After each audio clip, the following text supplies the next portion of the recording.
बच्चों अभी हम स्टार्ट कर रहे हैं लेक्चर नंबर 7, जिसमें हम डिस्कस करने वाले हैं वो आप बोलोगे सर असेट रिलेटेड ट्रांजैक्शन। कौन से रिलेटेड? असेट। तो बच्चों जब भी आप असेट परचेज करते हो तो आपके दिमाग में क्या आना चाहिए कि असेट होगी, तो मैंने ये पॉइंट पहले भी बोला था, ये स्पेसिफिक असेट के रिलेटेड ट्रांजैक्शन है। फिर से वही पॉइंट आपको डिस्कस कर रहा हूं कि असेट जब भी परचेज करोगे तो फर्स्ट पॉइंट जो है आपको कंसिडर करना पड़ेगा बच्चों की जो असेट होती है वो जब भी आप परचेज करोगे तो परचेज अकाउंट नहीं लिखोगे, क्या लिखोगे? असेट का नाम लिखोगे। क्या लिखोगे बच्चों? असेट का नाम लिखोगे। जो भी है, मशीनरी है, प्लांट है, शेयर्स है, वो लिखोगे। दूसरा पॉइंट, आपको मैं एक एग्जांपल देता हूं तो आपको सिंपल क्लैरिटी हो जाएगी। आपने सपोज एक्टिवा परचेज किया है, सपोज अभी चल रहा है 70,000। कितना चल रहा है? 70,000। आपने बोला कि सर वो तो खाली बेसिक आया, उसकी एसेसरीज का और सब कुछ मिला के 6,000 एक्स्ट्रा हुआ। तो सब कुछ मिला के एक्टिवा कितने का हुआ? तो 76,000। कितने का बच्चों? 76,000 का। तो आप बोलोगे सर कोई मुझे पूछेगा कि एक्टिवा कितने का हुआ, तो मैं ऐसा बोलूंगा 70 + 6, ठीक है, क्योंकि टोटल एक्टिवा की प्राइस कितनी हो जाएगी? 76,000। मुझे कोई ऐसे नहीं बोला जाएगा कि एक्टिवा 70,000 है और ऐसे अलग अलग नहीं होगा, पूरी कॉस्ट कितनी हो जाएगी? तो आप बोलोगे सर 76,000। कहने का मतलब बहुत साफ है कि एक्टिवा या कोई भी असेट को वर्केबल कंडीशन बनाने के लिए जो भी एक्सपेंस लगेंगे वो असेट में ऐड हो जाएंगे। क्या हो गया बच्चों? असेट में ऐड हो जाएंगे। बस यही पॉइंट को ध्यान के रखना है। असेट बिजनेस में आ रही है तो रियल का रूल अप्लाई होगा, debit what comes in, credit what goes out. Sold हो रही है तो असेट अकाउंट क्रेडिट होगा। बस यही ध्यान में रखना है बच्चों। डिटेल में अच्छी तरह समझते तो ज्यादा क्लियर होगा। आपकी स्क्रीन पे अभी आना शुरू हो गया होगा सम। तो सबसे पहले स्टार्ट करते हैं। तो क्या है सम में इंफॉर्मेशन? तो सम में इंफॉर्मेशन कुछ इस तरह है, write the general entry for the following transaction Lakshman Chandera. तो पहला जो पॉइंट है, machine purchase by cheque of 20,000 paid of machine installation charges of 500 in cash. बच्चों आपने मशीन एक परचेज किया जिसकी कॉस्ट आप बोलोगे सर कितनी है? 20,000 है बच्चों। तो 20,000 उनकी कॉस्ट है और आपने इंस्टॉलेशन चार्जेस है। मैंने अभी बोला कि टोटल मशीन में ही ऐड हो जाएगा, ऐसे इंस्टॉलेशन अलग से नहीं होगा बच्चों, सब मिला के ही आपको बोलना है। तो आप बोलोगे सर पहले तो डेट दी हुई है, नहीं सर बच्चों इसमें डेट नहीं दी है, ट्रांजेक्शन 1 2 3 4 5 6 ही दिया है। तो आप बोलोगे सर मशीनरी अकाउंट बच्चों क्या होगा? डेबिट। और आप बोलोगे सर बैंक अकाउंट क्रेडिट हो जाएगा। मशीनरी अकाउंट डेबिट और बैंक अकाउंट क्रेडिट। आप बोलोगे सर आपने तो कैश में और एक एक्सपेंस भी किया है, जिसमें क्या है? तो आप बोलोगे सर आपने जो चार्जेस पे की इंस्टॉलेशन वो 500 है, वो कैश में पेमेंट हुआ है। तो कैश में लिखेंगे 500। मशीन का चार्जेस है 20,000 और मिला के 20,500 जो होगा वो होगा मशीनरी अकाउंट में डेबिट साइड पे। क्लियर है बच्चों? मशीनरी अकाउंट में डेबिट साइड पे हो जाएगा। और आप बोलोगे सर ये जो बैंक अकाउंट होगा और कैश अकाउंट होगा। सेम वे आगे चलते हैं बच्चों। इसके बाद जो दिया हुआ है furniture of ₹3,000 purchase from Kaveri furniture and paid cash of. तो बच्चों ये समझो, सबसे पहले आप बोलोगे सर ये फर्नीचर परचेज किया है वो कैश है या क्रेडिट है? तो आप बोलोगे सर कहीं पे भी वर्ड ऐसा नहीं लिखा है कि पेड या कुछ भी, तो इसका मतलब और पर्सन का नाम भी दिया हुआ है। तो आप बोलोगे सर ये क्रेडिट ट्रांजैक्शन है। तो लिखते हैं बच्चों फर्नीचर, क्या लिखेंगे? Furniture account debit. इसके बाद आप बोलोगे सर कावेरी क्या है बच्चों? फर्नीचर अकाउंट क्रेडिट हो जाएगा।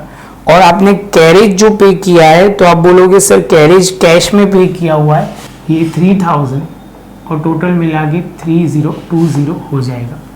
ये हुआ 2 की बात, मतलब पॉइंट नंबर 2 की बात करते हैं, ये जनरल एंट्री 2 की बात करते हैं। 3 में बहुत अच्छा है, ₹50 share of Mahalakshmi mill purchase. Share जो है वो महालक्ष्मी मिल के परचेज किया है, रेट है 100 पर शेयर एंड ब्रोकरेज ऑफ 20 पैसा पर शेयर पेड इन चेक। तो आप बोलोगे सर सबसे पहले यहाँ पे जो इंफॉर्मेशन है वो कितने शेयर की है? तो आप बोलोगे सर आपने 50 शेयर परचेज किए, प्राइस है उनका 100, तो आप बोलोगे सर 5,000 है।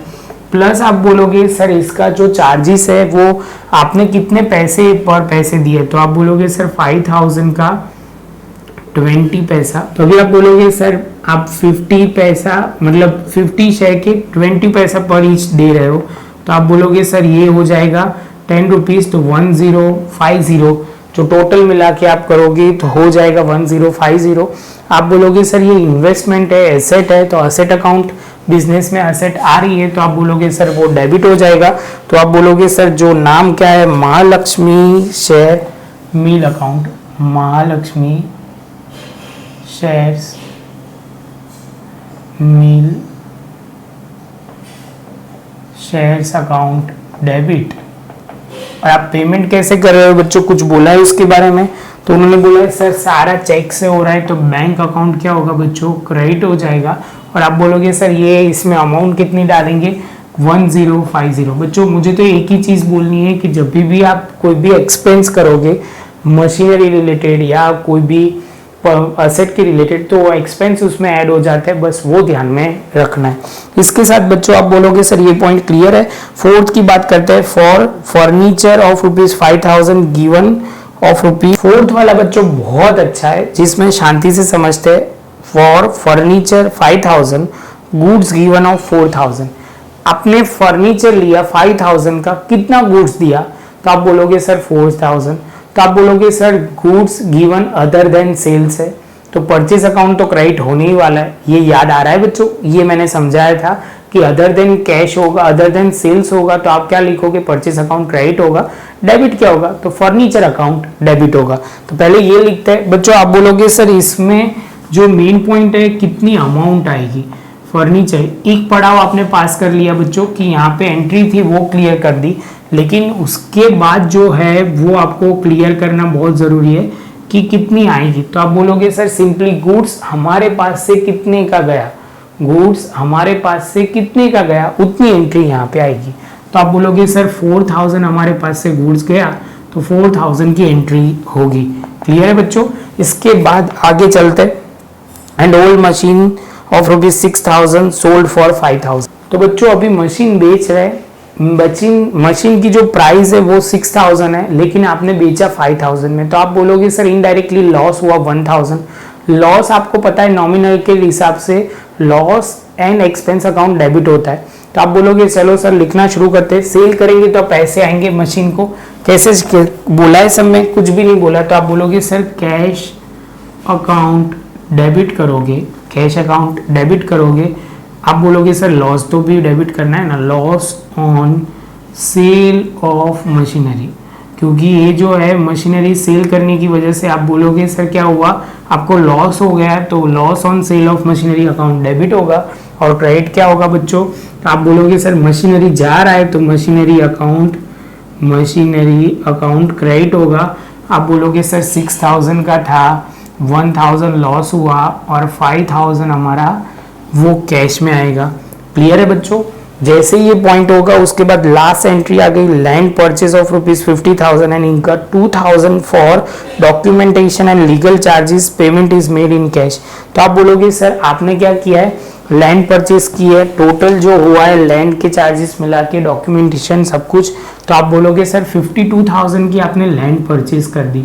सबने वो नहीं बोला कैसे पे किया हुआ है, कैश में ही लिखा हुआ है, तो वो कैश है, कैश में है, तो आप बोलोगे sir land account debit to cash account credit. बच्चों मैं आपको बोल रहा हूँ हर बार कि ये जो है एसेट आ रहा है तो डेबिट, जा रहा है तो क्रेडिट। दूसरा जो इंपॉर्टेंट पॉइंट ध्यान में रखना है, स्टेप बाय स्टेप आपको नरेशन लिखनी है वो पॉइंट, बाकी कोई ऐसे पॉइंट नहीं है कि जो आपको समझ में नहीं आए होंगे। क्लियर है। शांति से आप पॉज करके अच्छी तरह मुझे ये लिख लीजिए। आपको ये बच्चों वीडियो अच्छा लगा हो तो लाइक शेयर सब्सक्राइब जरूर कीजिए। मिलेंगे आप नए टॉपिक में, फिर से एक आगे टॉपिक में जिसमें हम डिस्कस करेंगे गुड्स। अभी जो बात करेंगे वो एक्सपेंस रिलेटेड बच्चों बात करनी है, वो शांति से हम देखेंगे नेक्स्ट सेशन में, लेक्चर नंबर 8 में। तो आप ध्यान से देखिए और पॉज करके अच्छी तरह लिख लीजिए।